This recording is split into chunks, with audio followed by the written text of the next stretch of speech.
This is Legal Nurse Podcast, the first ever podcast specifically for legal nurse consultants. You'll learn tips, tricks, and strategies that you can use in your LNC career. If you'd love to hold a book in your hands that you helped to write, be sure to pay attention to the information that I share with you during this show. Hey, this is Legal Nurse Podcast. I'm Pat Iyer, your podcast host. And today, I'd like to focus on something that holds many legal nurse consultants back, that affects their success as legal nurse consultants. It affects their visibility. It affects their ability to get cases. It affects their ability to complete cases. And that is writing barriers. I'm going to focus in this podcast on 5 common reasons why writing barriers can trip you up and how you can get around those barriers. When you master your writing skills, when these writing barriers don't block your way, your business is more successful, you're more visible, you're more confident, and your business grows. It is important to think about these writing barriers in 2 contexts. One is when you are promoting yourself and showing the knowledge that you have, and the other is when you're working on cases for attorneys. Much of what we do is written, and so it's critical that you have well-developed written skills. The barriers that I'll touch on in this podcast are time, the belief that you don't have time to write to promote yourself, fear of your capabilities, that you may not be up to being able to manage this writing assignment. It's closely related to self-doubt in your capabilities. Writer's block stops you, even though you have ideas. You are paralyzed and can't move forward. And then perfectionism, which is an important one for us to focus on because it has both a positive and a negative aspect to it. The number one reason that people complain about promoting themselves, writing for social media, is the amount of time that they perceive that it takes, that this is a big commitment. The first time that I was invited to participate with 2 other people and write a self-learning module, which eventually turned into a book, we realized that in order to complete this book, we needed to have a deadline, and we needed to follow that deadline, and we needed to devote time in our daily lives for working on the chapters that we had committed we would prepare. When you have a publisher's deadline, it's very firm, and it's usually not possible to negotiate it. But when you're writing for yourself, there are so many other things that you can slip in and say, well, I've got to give that attention. I can't spend time working on my writing. The reality is that when you give yourself deadlines, whether that's a weekly blog or posting 3 times on social media, that you will adhere to those deadlines and it will help to move you forward. I recommend thinking about just 15 minutes a day. I interviewed a guy named Seth Greenwald for a podcast that I had on writing to get business.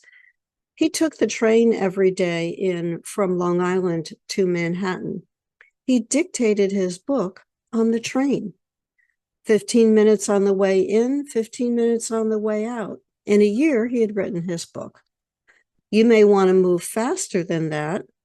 I know another guy who I interviewed, Chad Burmeister, who'd wanted to write his book for 15 years. Then he was invited to speak at a conference, and they said, you will be bringing your new book with you, won't you? In 54 days, he had written that book because he had a deadline, and it forced him to move forward. I recommend that you do some timekeeping. Keep a log of how you're spending your time. Where are those 15 minutes a day going? Are you absorbed in reading the news, watching television, watching movies, reading books? Where can you eke out time to spend on writing, to develop that writing muscle, to develop the writing skill, and to use those pieces of time that ordinarily you wouldn't be devoting to something that was productive, like writing? We have lots of excuses. We've got to clean the house, walk the dog, water the garden, plant the garden.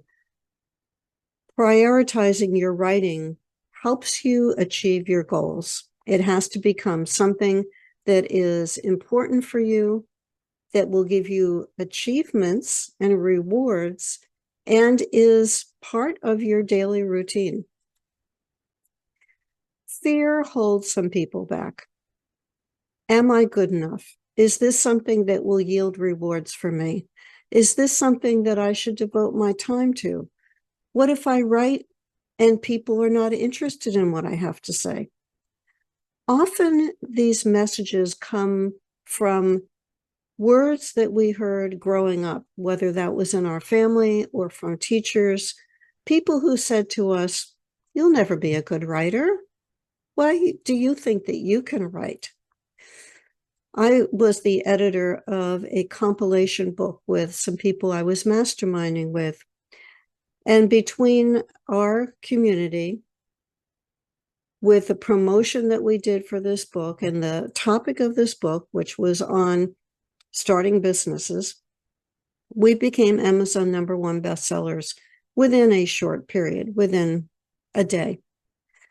One of our authors was Australian, and he posted on Facebook in our group that he was so proud to wake up in Australia and find out that he was a #1 Amazon bestseller. I wish my English teacher could see this. She told me, "You will never be a writer." That held him back for years, that belief. In order to be a good writer, you should do a lot of reading. When you get exposed to well-written material, it influences your writing style. You absorb those ways that that great writer has fine-tuned sentences, brought in images, involved the senses, told stories. It helps to develop your writing ability when you are absorbed and exposed to excellent writing abilities of other people.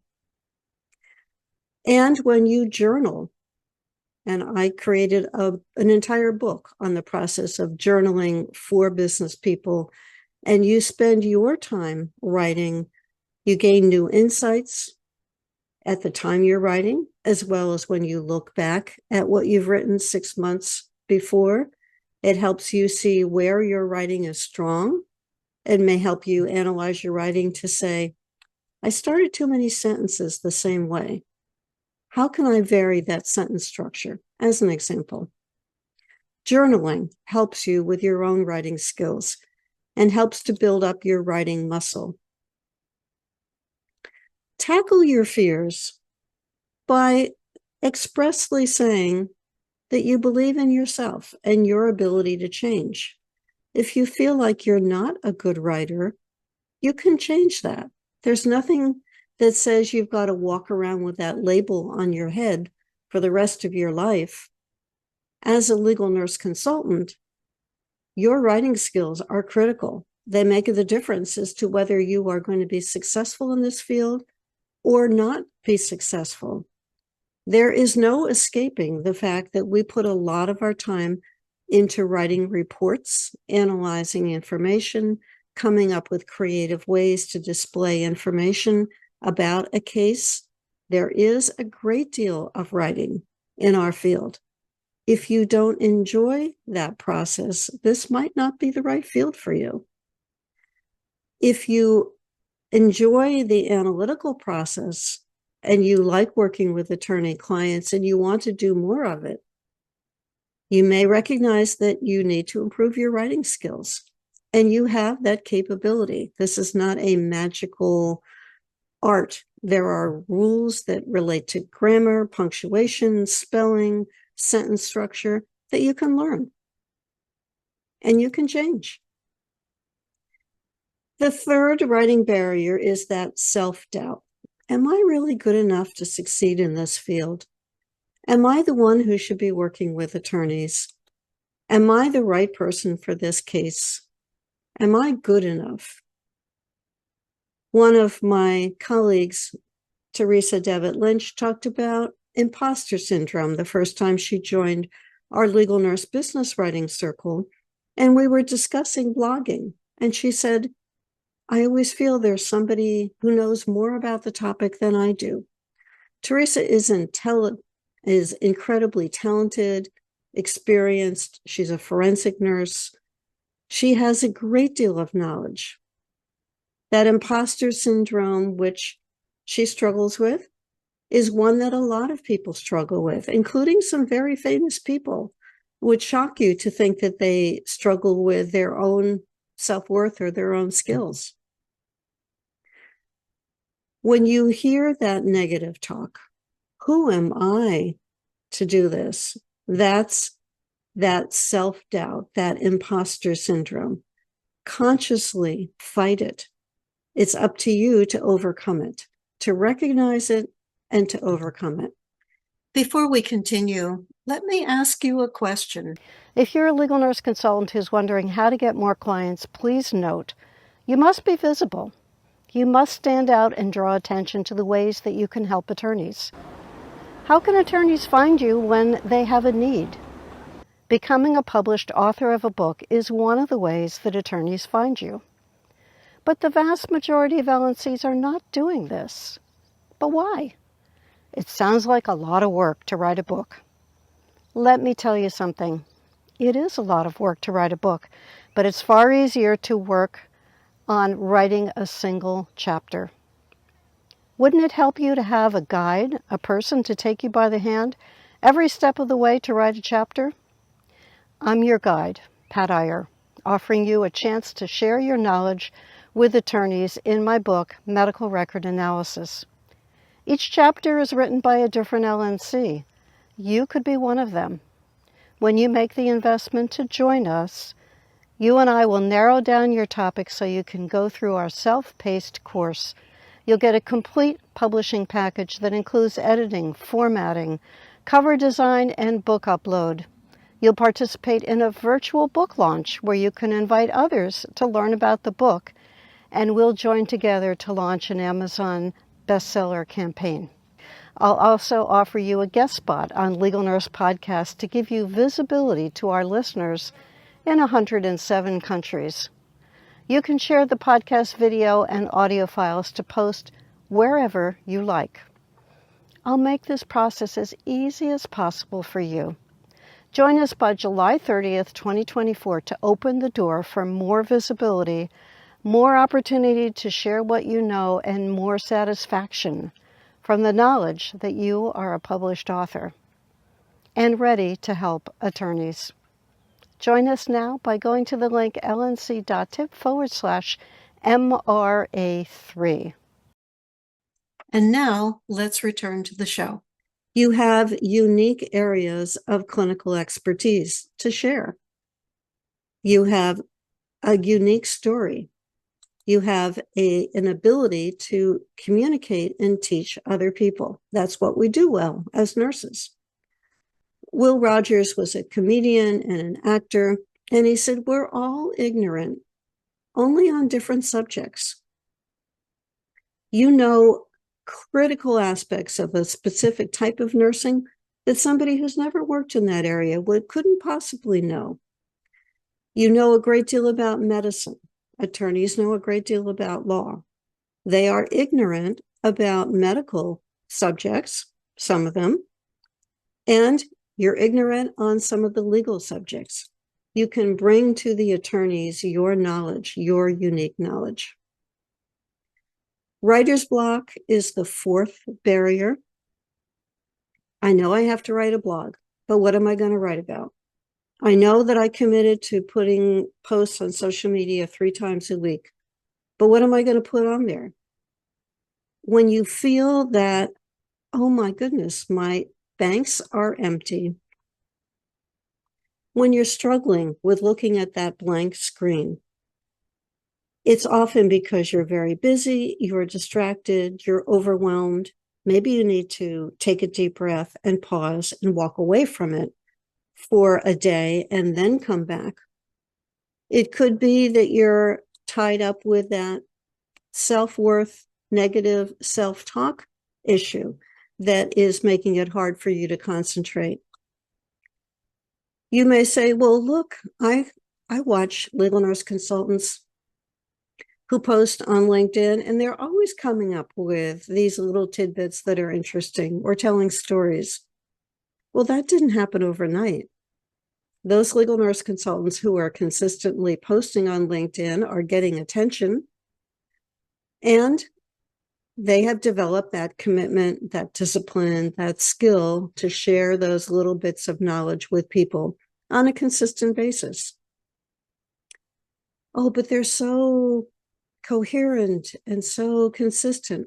Well, it's not a magical science. You can do it as well. Overcoming writing block can be accomplished by keeping with you some method of taking notes, whether it's in handwritten form or in a typed form, whether it's something that you dictate into your cell phone. When ideas strike you, write them down. Oh, that would be a great blog. Oh, yes, I could post on that interesting thing that happened to me at work the other day. Always respect the privacy aspects and not posting personal details about patients or pictures of patients. Think in terms of who are the people that you want to reach. Those are typically trial attorneys. If those are the people you are marketing to, what would they be interested in? What do you know as a nurse that would be helpful to them in their work on cases? And then the fifth obstacle is being a perfectionist. Now, there is a degree of perfectionism that is required of us as legal nurse consultants. We can't get dates, names, details, times wrong. That impairs the quality of our work. That can have repercussions for us in working with the legal system. Attorneys want us to be accurate. They want us to be precise. But perfectionism has a negative quality in that it acts as a barrier when it prevents the writer from releasing the material. Attorneys have deadlines. They are critical in the legal world, and often they are non-negotiable. If you are fine-tuning a report and fine-tuning the report and rewriting and re-editing and rechecking it, and you miss a deadline, that perfect report is of no value to anyone. If you are fine-tuning your social media posts or that blog or a chapter in a book that you're involved in, as an example of something that I shared with you in this podcast, and you are fine-tuning that work product or that chapter, and you miss the deadline and get left out of the book, your perfectionistic qualities have cost you an opportunity. Be aware of the fact that perfectionism can slow you down and limit your production and actually hurt you in the sense that you are missing deadlines that have an impact on your business. Perfectionism also is closely tied into procrastination and avoidance. Procrastination provides you with many opportunities of things that are so much more interesting to do than what you're supposed to be doing with that writing assignment that you have given yourself or that case that you're supposed to be working on. Avoidance means I'm not really sure what I'm doing. So if I just don't give it any attention, maybe it'll go away. that type of a reaction can come back and haunt you. So as we focus on looking at perfectionism in the eyes, know that having a realistic goal helps you deal with this problem. If that goal is to get that case out the door, if it's to complete that LinkedIn post, if it's to finish writing your chapter in a book or a compilation book, the program and project that I'm offering you an opportunity to join, know that you've got to follow a realistic deadline and you've got to accomplish it. It's not enough to set the goal. You've got to take concrete steps to get it done. It may be that you might need some professional help, and I'm not the person to counsel you on that. If you've got negative messages in your head that are holding you down, and I have encountered some legal nurse consultants who have those messages, who don't believe in themselves, who don't think that they can do a good job in this field, and yet they want to, it may need some professional work to address those issues so that those feelings of being inadequate turn into feelings of competence. Often when people around you encourage you and motivate you, it helps you achieve your goals. There's a reason why when we go on LinkedIn to make comments on other people's LNC posts, it's because we want to encourage them to continue. We're enjoying what they're posting. We're paying attention to it. And that encouragement and motivation keeps us going, knowing that people are recognizing our efforts. Is it worthwhile? I worked with Susan Hybeck as her editor and book coach, and we produced this book, Cancer Care Malpractice, an attorney's guide to understanding the issues. Susan told me last night that she's gotten, just in the last week or so, 2 cases from attorneys who noticed her on LinkedIn. One of them said, I've got a copy of your book and I've got an oncology case. A week later, she got another LinkedIn message from another attorney who said, my colleague gave me your book and I've got a case also. She said, I'll send you your own book. The work that she put into this book, gaining the visibility and the recognition, has amply rewarded her. The investment that she made in me and my editorial services has been more than covered by the cases that she's gotten as a result of being published in this unique area. I would encourage you, therefore, to recognize that you are unique. You have knowledge and stories and tips to share your ideal client, the attorney you want to work with, that are within you. But if they stay within you and they don't come out and you don't share them with people, then you don't get the visibility that you need in order to be successful in this field. Your clients and your prospects are interested in you. They are interested in knowing how you can help them. They're interested in the concept of a legal nurse consultant. They've heard of the field, most of them have, and they're looking for people who can give them what they need. Don't let these writing barriers stop you. The rewards are high. The ability to be an entrepreneur, to be able to build your business, to be able to do what you love to do is so rewarding. Don't let something like, I don't know if I write well enough, stop you. You can change that, tackle these writing barriers so that you can continue to walk on the path of success. Hang on just a few minutes more and I'll share with you what's coming up next. Thanks for giving me your attention on this. In our next podcast, you'll have an opportunity to go into a topic that has a profound impact on the outcomes of patients in healthcare, which is The appropriate use of the rapid response team.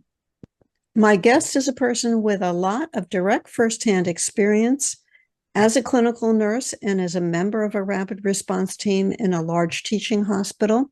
And she's also a legal nurse consultant testifying in critical care issues. Yuliana Fedorchak is our guest, and I'm going to ask you if you could share just a few highlights of the topics that we covered in your podcast. We discussed the rapid response team and the composition of the rapid response team. We discussed what would trigger a nurse to call a rapid response team, as well as the controversy behind allowing family members to call rapid response teams. We discussed prevention as it relates to rapid response team and being ahead of the game and finding that patient in the beginning of the issue. And we also discussed some liability issues that our providers face when it comes to resuscitation events and rapid response teams. We covered a lot. And this is one of the areas that raises questions about, could this event have been prevented? Was it effectively handled? Plaintiff attorneys get these cases and turn to legal nurse consultants for help in analyzing the events leading up to this emergency. So it's likely, if you're working on nursing malpractice or medical malpractice cases, that you will get cases and have gotten cases involving the appropriate reaction to an emergency situation. Be sure to catch the podcast on rapid response teams coming up next on Legal Nurse Podcast. I'll see you there. That's all for today. Be sure to check out this opportunity that I'm offering for a limited period. You'll have a chance to be part of a team of LNCs who are working together and sharing their wisdom by writing chapters for my next compilation book. Go to lnc.tips/MRA3. That's lnc.tips/MRA3.